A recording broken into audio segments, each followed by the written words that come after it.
Excuse me भाई। भाई मैं आपको डेली देखता रहता हूँ, आप पार्क में बैठे रहते हो, कुछ परेशानी है क्या?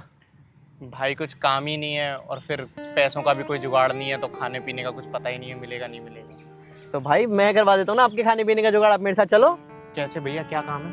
भाई काम कुछ नहीं है, आपको खाने पीने को मिलेगा फुल, ऊपर से नाच गाना होगा फुल, और ऊपर से सेवा मिलेगी, और मैं तो कह रहा हूँ भाई आपको भांग भी मिलेगी।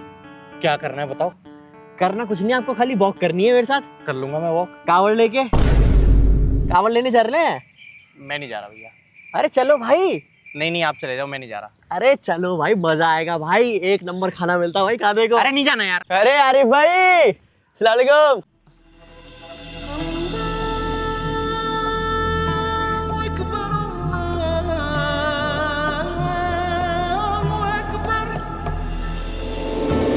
भाई कोई दिक्कत तो नहीं आएगी? अरे कोई दिक्कत नहीं आएगी भाई, आईडी तो खाली सिर्फ ढाबे वालों से मांगते हैं, कावड़ियों से कोई आईडी नहीं मांगता।